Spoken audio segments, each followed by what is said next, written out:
Olá, ouvinte do CoutoCast, começando mais um Couto Café, aquele espaço de bate-papo e um copinho de café aqui do lado. Hoje não é café, é água, e do meu lado tá o Rodrigo Cornélio que não toma café, só bebe água. Pra gravar eu não tomo café, cara, mas eu sou movido a cafeína, não tem jeito não. Pois é, a gente acabou de sair do... Acabou de sair não, porque foi ontem, né? Nossa, cara, pra mim ainda tá acontecendo, na verdade. O iPod é meio que tá acontecendo, hoje a gente ainda vê muita movimentação. Aeroporto, depois me levar a ir no aeroporto mais cedo. Então, assim, as conversas paralelas ao iPod estão acontecendo. Você ainda tá aqui, Couto, olha só. Pois é, eu ainda tô por aqui. Exato. Vou viajar aí amanhã. Muito legal. E nessa passagem eu começo perguntando, cara, como é que foi preparar um evento daquele tamanho? Numa faculdade que é a PUC Minas, que é uma faculdade importante no Brasil, que conseguiu preencher bastante o auditório, pelo que eu vi, é o principal auditório da casa. Exato. Você perguntou como que foi, assim, é um evento que superou as nossas expectativas. O iPod, até contextualizando para quem tá chegando agora, né, no assunto, é um encontro de ouvintes e podcasters mineiros, assim. Não, na verdade, as pessoas não precisam ser mineiros, né? Um encontro que é mineiro. E surgiu de uma necessidade que os produtores aqui da região estavam sentindo de encontrar. A gente queria fazer um movimento de encontrar, trocar uma ideia e se conhecer, sair de trás do microfone, né? E em 2017 a gente fez um primeiro encontro, não tinha cronograma, não tinha pauta, não tinha nada, era simplesmente uma vontade de se encontrar. E desse encontro surgiu a necessidade de aí, de fato, pensar num evento, né? Esse agora, de 2019, o iPod 2019, foi a nossa 4ª edição. Então a gente já tinha uma certa experiência, né, de promoção de eventos, assim. E o evento em si, ele foi crescendo de uma forma muito orgânica. A gente começou com uma parceria muito grande com o pessoal do SESC, nas edições anteriores, que mostrou pra gente que era possível fazer um encontro, assim, pensar em pauta, pensar em mesa, pensar em debate, pensar no conteúdo que a gente queria oferecer. E agora, em 2019, houve uma ampliação muito além do que a gente achou que a gente daria conta de fazer. Muito grande. Foram 3 oficinas de manhã e mais 2 mesas de tarde. Então, é um evento dividido em 5. Verdade. Como controlar 5 eventos ao mesmo tempo, assim? Exato. O que aconteceu? Essa ideia de fazer oficinas, ela surgiu de uma necessidade que a gente tinha de oferecer para o SESC, nas edições anteriores, uma contrapartida para eles de uma sessão gratuita de espaço. E aí fica até a dica para os ouvintes aí do CoutoCast que estiverem no Brasil afora e estiverem pensando em fazer um evento. O modelo de negócio, né, que a gente pensou com o pessoal do SESC era uma parceria em que eles ofereciam o espaço para a gente poder realizar o evento. E em contrapartida a gente oferecia ou palestra ou oficina. Então na 2ª edição a gente oferecia uma palestra para os funcionários do SESC. Na 3ª edição a gente oferecia uma oficina de produção de podcast. E o público deu um retorno legal. Então a gente pensou, olha, por que eu não pego essa oficina que a gente ofereceu para o SESC, esse conteúdo introdutório apresentando o que é o podcast, como fazer a produção, e coloco isso dentro do iPod. Então, quando a gente sentiu a necessidade de ampliar o evento, ir para um espaço maior, que acolhesse uma quantidade maior de pessoas, a gente já pensou, na hora de sentar com a PUC para essa 4ª edição, de oferecer esses conteúdos além dos seminários que a gente promove, que já são recorrentes das outras edições. Então, a gente pensou em 2 oficinas inicialmente. Ia ser uma oficina introdutória e uma oficina mais avançada de edição de áudio. E a gente queria uma pessoa que tivesse experiência com edição.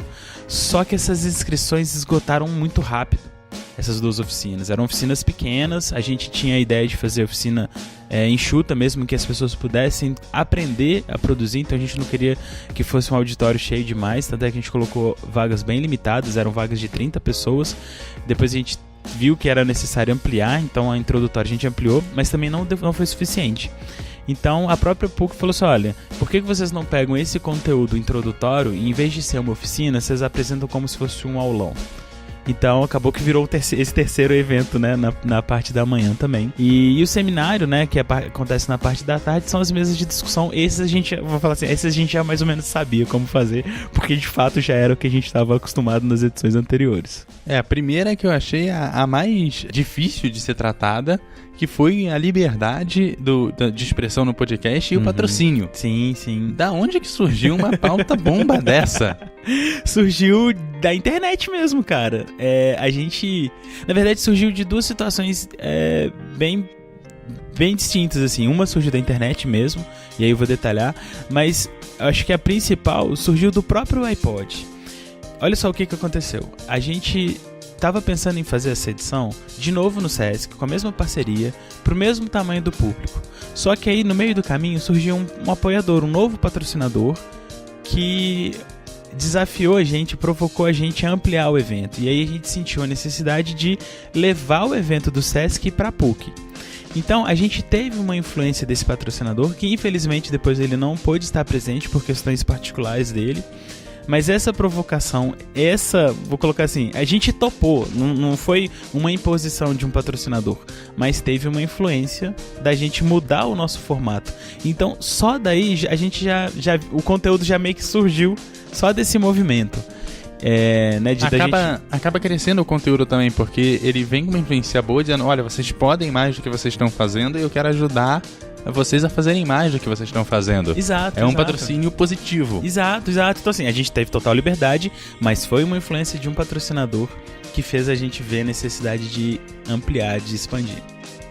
E o segundo motivo de ter surgido esse tema foi uma discussão que a Priscila Armani teve na internet, falando sobre... Ela fez uma provocação, assim, uma necessidade que ela via de ter uma divulgação maior dos produtores que não eram patrocinados, os produtores de podcast que não eram tão, assim, conhecidos do público, né?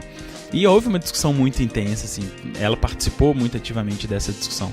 Então, essa pergunta, né, que foi o tema da primeira mesa, surgiu mais ou menos desse contexto que a gente estava inserido ali. Já vinha essa discussão da mudança do iPod, e aí aconteceu esse fenômeno na internet, né, essas discussões que surgem sem muito planejamento, assim, não foi provocada nem nada, simplesmente aconteceu, e aí acabou fomentando essa primeira mesa.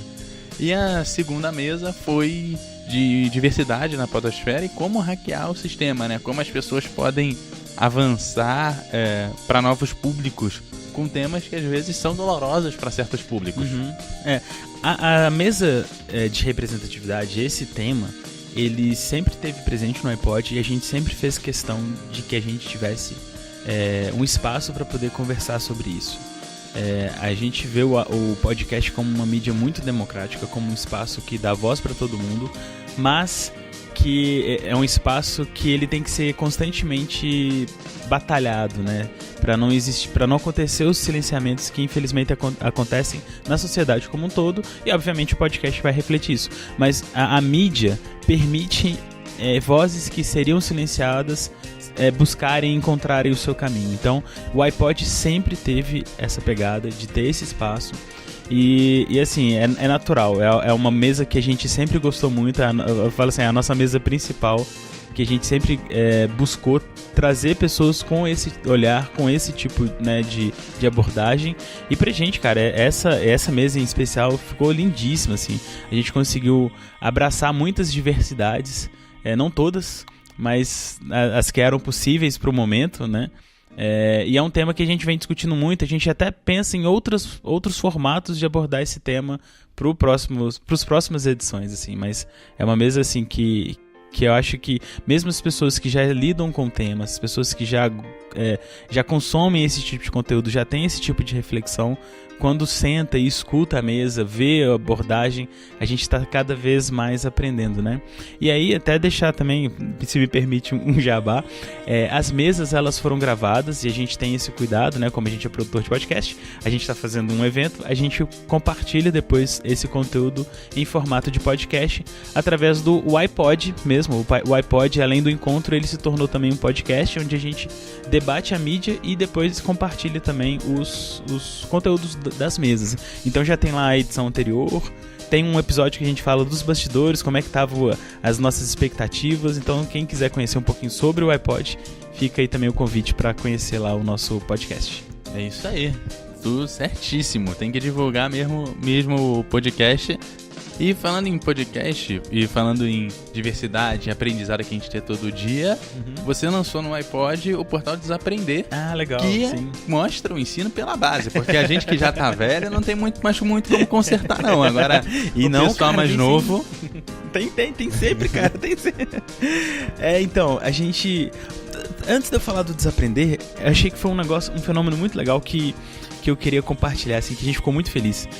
A quantidade de lançamentos que tiveram no iPod. Sabe, assim, tiveram novidades. Produtores guardaram coisas para serem apresentadas no iPod. E isso pra gente, enquanto produtor do evento, a gente ficou muito feliz. A gente se sentiu muito prestigiado. Eu só consegui contar do palco porque isso deu pra contar, mas Não por é? fora, Por o que fora, teve exato, no entorno exato. é incontável. Olha, eu vou falar da Lugar de Mulher, que é um podcast que nasceu dias antes do evento, mas as meninas, as produtoras, fizeram questão de estarem presentes e colocar assim, a divulgação inicial lá no evento. Então, pra gente que é amante da mídia, é muito legal você vê assim que novos produtores, novas produtoras estão pensando, né, na mídia e meio que guardam assim olha, o iPod vai acontecer, não, então valorizam o evento, sabe? A gente ficou muito feliz com isso. O seu evento vira uma referência também. Cara, legal, né? A gente ficou feliz demais com isso. É bom chegar num evento e você pensar, nossa, acho que o primeiro ponto é fazer com que as pessoas venham e abracem o seu evento e queiram participar do seu evento. O segundo ponto, depois disso, é você perceber, nossa, vai muita gente envolvida na mídia lá, muita gente que acompanha a mídia, e é uma ótima oportunidade pro meu podcast enquanto negócio. Então vocês conseguiram gerar em 4 edições um engajamento dos produtores muito forte a ponto de virar um ponto de promover o negócio de podcast deles. Legal. E aí, falando mais lançamentos, né? O segundo foi o Colaboraí, que é uma plataforma de financiamento coletivo em que nós, produtores de podcast, a gente vê como um caminho, né, uma forma de você financiar os projetos. Então fica também a sugestão. O Colaboraí é um parceiro do iPod desde a edição anterior e eles guardaram o lançamento oficial da plataforma para acontecer dentro do iPod. Cara, isso pra gente como produtor de evento é um negócio assim inacreditável. Você pensar que um serviço foi pensado, planejado ao longo de um ano, porque ano passado eles estiveram com a gente e eles guardaram a data para poder fazer esse lançamento. Então, assim, a gente fica realmente encantado. Terceiro lançamento, o Megafono, que já é consolidado, inclusive o CoutoCast tá lá hospedado, né, no Megafono, lá do Emerson. Ele lançou um serviço, vou colocar assim, adicional, um apêndice, né, ao Megafono, mas que na verdade vem complementando muito, como sendo um repositório de ideias, de discussões, um fórum seguro, um fórum coerente, respeitoso, onde a gente coloca os conteúdos de qualidade de produtores, né? E você, inclusive, Couto, é um colaborador, né, lá do podosfera.org, né? Eu sou colaborador do podosfera.org e o Emerson, quando veio a ideia, ele veio conversar comigo, eu falei, olha, eu super apoio a criação e precisando de alguma coisa, eu tô por aí. Logo que ele, um pouco antes de lançar, ele falou, olha, eu preciso de gente que esteja ali pra fazer as primeiras publicações, pra gente, quando lançar, a gente ter conteúdo. Legal. Eu falei, opa, então vamos lá, vamos fazer. O Emerson é super parceiro dos podcasts, né? E dos produtores em geral. E assim, qualquer coisa que você chega pra ele e fala, Emerson, olha, tô planejando isso assim, eu tô na sua plataforma, pô, eu tô precisando de um negócio assim, assado. Pô, você consegue fazer? Não consegue? Você consegue planejar? Ele fala, olha, hoje eu não consigo, vou pra você me dar 15 dias que eu faço. É esse tipo de parceria que a gente não acha. Porque, na verdade, ele é um prestador de serviço. É difícil você achar uma pessoa que presta serviço com essa presteza de estar do teu lado e falar, olha, eu quero que você cresça. E é engraçado que aí, hoje eu penso o seguinte, a plataforma que eu tô hospedado, que é o Megafono, ela crescendo, eu cresço também. E eu crescendo, eu cresço a plataforma. Então, um precisa do outro para ter esse crescimento. E o podosfera.org, eu acho que vem dessa linha de pensamento, de que preciso trazer os produtores para um lugar seguro, porque a mídia precisa crescer, e a mídia crescendo, eu, como dono de uma plataforma, cresço também, a minha plataforma todo cresce. Mundo junto, né? Isso é muito legal, né? Eu acho que o Megafono melhor representa essa parte de comunidade de podcast, assim. Verdade. Pelo menos enquanto empresa. Não, assim. vale o reconhecimento, com certeza. E não é à toa que a gente falar do Desaprender, eu vou ter que acabar falando do Emerson também. O que é o Portal Desaprender? Que a gente fez o lançamento também oficial lá no iPod. Eu sou produtor do Entre Fraldas, que é um podcast que a gente fala assim, que nesse momento a gente fala que parece que é um podcast de paternidade, mas só parece porque a gente fala muito mais sobre outras coisas. Atualmente a gente tem falado muito sobre sociedade e falado muito sobre educação. E não só a educação escolar, as várias vertentes, né, desse conceito, né, de educação. E a gente acredita muito no modelo né, por isso o nome Desaprender, né, que a gente tem visto as pessoas com muitas certezas absolutas, e essas certezas absolutas elas são limitantes. E na verdade, para eu poder aprender algo novo, para eu poder crescer, eu tenho que estar o tempo todo desaprendendo essas certezas absolutas, né? A gente tem que desaprender. Então, onde houver certeza, que a gente leve a dúvida, porque só a dúvida que faz a gente de fato crescer. E o portal nasce com esse objetivo, e a gente começou a fazer alguns convites de outros produtores já, né, que já tem os seus conteúdos, e a gente viu a relevância dos assuntos que eles trazem, uma semelhança de forma de pensar e de forma de produzir, mas conteúdos muito distintos. Então o portal nasceu com 6 podcasts já, né, juntos assim, e falando, né, porque eu falei do Emerson, porque a gente está hospedando esses podcasts no Megafono, e o Emerson está nos ajudando a desenvolver o feed de uma rede. Então a gente está crescendo e transformando esse serviço junto, assim. Então fica aqui também um agradecimento ao apoio que o Emerson tem dado ao portal Desaprender. Quais são os podcasts, né, que estão lá no Desaprender? Então a gente produz, né, eu e o Marcelo, a gente produz o Entre Fraldas, que é esse podcast que parece que é de criação de filhos. A gente tem um spin-off, né, umas pílulas, que é o Dead Talks, que são episódios muito estruturados, muito pensados. Eles têm um roteiro muito amarradinho, para que eles sejam curtos mesmo. Eles têm 5 minutos. Porque a ideia de distribuição, além dele ser um podcast, ele tem um feed, a gente distribui ele também como áudio de WhatsApp. A gente compartilha esses áudios para serem viralizados, compartilhados em rodas de pais, em grupos de escola, né? É uma forma da gente uma forma diferente de podcast, né? A produção é a mesma, mas o compartilhamento ele é diferente, que é o Dead Talks. E quem quiser acompanhar pode assinar no feed, ou então pode entrar no nosso grupo de WhatsApp, que é bit.ly/deadtalks.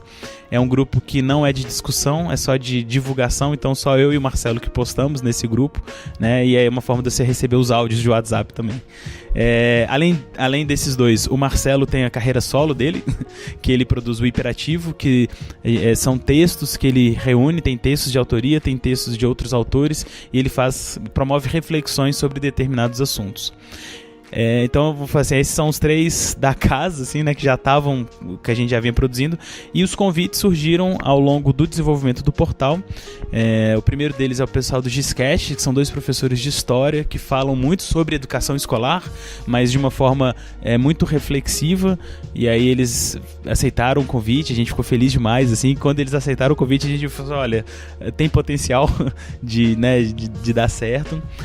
O segundo convite foi para Sofia Lima, do Plenamente, que aí é um podcast que vai falar sobre saúde mental, sobre autoconhecimento, então agrega também esse tipo de conceito, né, esse tipo de conteúdo.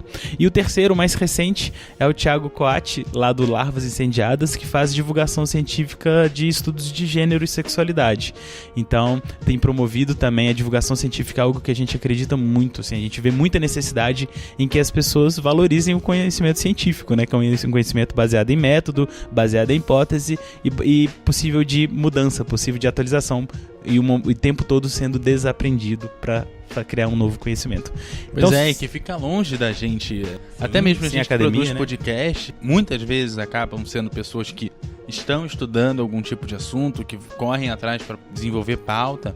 Esse mundo acadêmico fica bem longe da gente, né? Talvez não de mim, porque eu tô dentro da área acadêmica, você que também tá ali sempre estudando. Sim. E tal. Mas o podcast é uma ferramenta muito boa de comunicação. Então, a gente vê uma necessidade de divulgação científica. As faculdades poderiam estar utilizando mais. Tem muita faculdade que utiliza, mas deveriam estar utilizando mais. Mas é isso, cara, assim, então a gente teve esse lançamento, a gente tá trabalhando muito nele, a gente vai tirar uma pausazinha essa semana pra poder dar uma descansada, mas semana que vem a gente já retoma os trabalhos com o portal e tamo indo, assim, cara, expectativas 1000, tem muita coisa legal acontecendo, todo ano a gente brinca, né, que esse é o ano, né, que vai acontecer. Tem que acontecer podcast, algum né? ano. E tem acontecido todo ano, cara. Se você for pensar aí, dos últimos 5 anos, o tanto que a mídia já cresceu, o tanto que a mídia escalonou, não é o ano, é a década do podcast, sabe? Eu vi nascer um movimento estadual dos podcasts de forma... Eu talvez tive no primeiro grande encontro local, que foi o Pocá, não foi no primeiro, foi no terceiro, que foi quando realmente reuniu quase 50 pessoas. E, não, vamos fazer um evento maior, vamos fazer o primeiro seminário, e surge o iPod logo depois. Vem surgindo outras vertentes no país, então eu vi um crescimento estando dentro, estando ali, ajudando a produzir, ajudando a crescer. É gratificante ver que existem outros eventos tomando forma, que esses eventos, como é o caso do iPod, vem se tornando um marco à ponta das pessoas se planejarem para fazer coisas naquele evento, se planejar para estar lá. É engraçado que muita gente saiu de lá planejando voltar no ano que vem e estar com o podcast desenvolvido para trazer coisas do seu podcast para a edição do ano que vem. E isso é muito legal, assim. Uma das coisas que eu sempre defendo, a gente lá no iPod, a gente sempre fala muito de que é uma mídia não concorrente e a gente tem que muito bater nessa tecla e pensar nesse formato. Porque as pessoas... Existe vaidade, acho que é do ser humano. Cada um quer ter um público maior, quer ter um destaque maior. Mas a gente tem que lembrar que, como o podcast ele tá na mão do consumidor, né, de quem está consumindo o conteúdo, na mão do ouvinte, o ouvinte é quem decide quando, como, aonde vai escutar e por que não é concorrente. Porque ele pode escutar os dois. Né? Ele está escutando o CoutoCast aqui, aí daqui a pouco ele vai lá e escuta o iPod. Daí daqui a pouco ele vai lá e escuta o Entre Fraldas e depois ele volta pro CoutoCast de novo, sabe? Não tá concorrente. E mesmo que seja temas semelhantes, mesmo que seja o Entre Fraldas de paternidade, escuta outros de paternidade, cara. Quanto mais podcasts falando sobre coisas que eu acredito, melhor. Então, quando a gente promove um evento desse e a gente vê várias pessoas saindo de lá com vontade de criar o seu próprio conteúdo, pra gente enquanto produtor e pra gente enquanto membro de um grupo, né, eu vou falar pelo iPod, é muito bom porque é uma forma da mídia crescer, da mídia se consolidar e aí mais pessoas vão acabar escutando depois os nossos próprios conteúdos. Então, assim, eu sou muito entusiasta da mídia. A gente fala que a gente é amador, sim, porque amador é a pessoa que ama aquilo que faz. Não significa que a gente não faça com respeito, com carinho, com cuidado, com zelo, com o profissionalismo, né? Mas a gente trata com todo o profissionalismo, mas a gente nunca deixa de ser amador, porque a gente gosta muito daquilo que a gente faz. Balanço final do iPod. Valeu a pena? Cara, eu preciso muito dormir. Eu preciso muito dormir, sério. Mas valeu a pena demais. Nossa senhora, a quantidade de feedback que a gente teve. Pra gente que tava lá trabalhando, assim, é muito gratificante ver a reação das pessoas, a gente ter acesso, né, ao conteúdo que a gente possibilitou que acontecesse. Valeu a pena demais. Eu falo assim que eu preciso dormir porque realmente tem aí uma semana que eu tenho dormido em média 4 horas por noite. Teve noites que foram menos, noites que foram um pouquinho mais, mas na média foram 4 horas por noite, porque além de tudo, né, assim, a gente tem uma bagagem, né, de coisas grandes. Eu sou pai de 2 crianças, tenho meu trabalho regular, tenho o Entre Fraldas, tenho agora o Portal Desaprender, que a gente começou a produzir ao longo, né, dessas últimas semanas, né, finalizar principalmente a parte da formatação do site e o iPod acontecendo. Então, assim, foi muito intenso, mas, cara, valeu a pena demais, demais mesmo, assim. O engajamento que a gente teve, o tanto que a comunidade abraçou a gente, cara, isso eu não posso deixar de falar. Eu vou até me estender um pouquinho, assim, na resposta, porque o que aconteceu com o iPod? Esse evento, a gente sentiu a necessidade de ter um autofinanciamento, né? Como eu comentei que é o nosso patrocinador principal, ele não pôde honrar, né, com o que a gente tinha combinado lá por um problema que a gente entende, totalmente, assim, tá sanada essa questão, não tem problema nenhum, mas surgiu uma situação em que a gente precisava de grana mesmo já que a gente tinha crescido, agora tinha que fazer acontecer. E aí como a gente não tinha saída, a nossa solução foi pedir ajuda para a própria podosfera. Na edição anterior a gente tinha feito um banner onde a gente divulgava os produtores mineiros, e dessa vez a gente pensou, olha, por que a gente não pega esse próprio formato do banner e não dá um destaque para as pessoas que promoverem o evento de acontecer? Então a gente fez um chamado à podosfera e falou, olha, o evento vai acontecer, a gente precisa de recurso, vocês topam patrocinar o evento? A partir de R$15, cara. Eu, inclusive, fiquei de fora porque quando tô lançando a logo do CultoCast aqui no iPod, fazendo a prévia aqui. Ah, que legal. Mais uma coisa. Mais um lançamento aí, olha só. Mais um dos lançamentos. Vai ser oficialmente pro público, vai ser lançado agora no último programa do mês, programa de número 100. Então, legal, cara. Menos de 15 dias, que 99 vai ao ar agora quarta-feira e o 100 na outra. Nessa coisa de acertar a logo, deixar ela bonitinha, deixar ela pronta. Quando falei, não, essa tá pronta, não tem mais espaço. Esgotou. Tinha esgotado. Esgotou. A gente já tinha o layout, do banner que a gente tinha utilizado na edição anterior. Fizemos esse chamado, olha, a partir de R$15 você pode ser um patrocinador do iPod. Em 3 dias, todas as cotas que a gente disponibilizou se encerraram, cara. Assim, foram 50 podcasts que permitiram que o iPod existisse. Isso assim, aí você me pergunta se valeu a pena. Cara, valeu a pena demais. E lembrando, demais. Lembrando que foram 50 podcasts, não foram 50 cotas. Que tem podcast que comprou mais de uma. Exato. Foram bem mais cotas que isso. Então, as pessoas participaram na onde elas davam conta, né? Então, tinha gente que entrou com uma cota e a gente ficou muito feliz com uma cota. Tem gente que entrou com 10 cotas. E a gente ficou muito feliz também, mesmo igual, sabe? Assim, mesmo, a gente sabe o tamanho, né? A condição de cada um. Então, e foram 50, cara. Foram 50. E falar o nome dos 50 não podcasts... Não, aqui não, mas vai estar lá no iPod. Quando terminou o evento, em que a gente foi pro agradecimento, em que a gente foi fazer o encerramento daquela edição, e eu pedi licença pro público para falar, olha, eu vou citar o nome dos 50 porque é muito relevante, é muito importante. Foi difícil falar o nome porque foi realmente muito emocionante, cara. Foi muito legal saber que tinha esse tanto de gente junto ali, mesmo aqueles que não puderam estar presentes, né, porque era de outros estados, mas eles estavam ali com a gente naquele momento, porque é um evento pra podosfera. Não é o evento do Rodrigo, da Karen, do Marcelo, da Priscila e da Ana. É o evento da podosfera. Isso é muito legal mesmo. E é isso que faz toda a diferença, demais, que faz a galera vir, né? Com certeza. O evento é nosso. Bom, vou deixar o Rodrigo passar as considerações. Acho que ele já falou em todos os lugares que ele tá, mas agora oficialmente faça o seu jabá. Ah, legal. Então, quem quiser conferir, agora a gente tá tudo num lugar só, que é o desaprender.com.br, que é o nosso portal oficial, real oficial. Tá lindo. Ah, obrigado, cara, valeu. Dá um trabalho.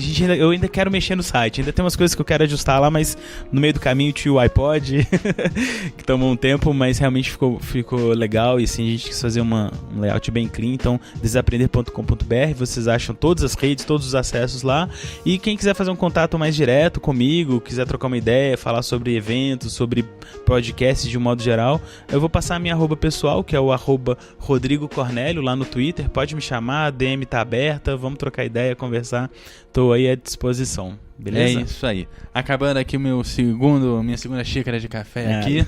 Depois desse papo grande com o grande muito Rodrigo bom, Cornélio. Cara, muito bom. Eu tenho que agradecer esse cara, que esse cara me recebe na casa dele. Ele fala assim, prazerão, vamos gravar? Vamos. Aí ele, olha, eu tenho um equipamento aqui, top de linha, você não quer usar não? Eu vou ficar muito chateado se você não usar. Hospitalidade mineira, cara, a gente faz questão de servir bem pra servir sempre. Exatamente, e aí eu só tenho a agradecer pelo espaço que você pôde me ceder aqui, sabe? É difícil a gente encontrar isso. Cara, muito obrigado. Eu não sei nem como agradecer. E você que tá do outro lado, você entra em contato comigo com @EduardoCultoRJ. Deixa eu passar aqui antes que eu comece a pingar a lágrima, que eu não consigo mais falar aqui, que eu tô agradecendo o cara aqui. Tá difícil. Você me acha no @EduardoCultoRJ no Twitter, no Instagram, fotos do iPod e Honda por Minas, EduardoCultoRJ10, e também lá no eduardocultorj.wordpress.com. Cara, aquele abraço e até a próxima. Valeu demais. Até mais. Falou.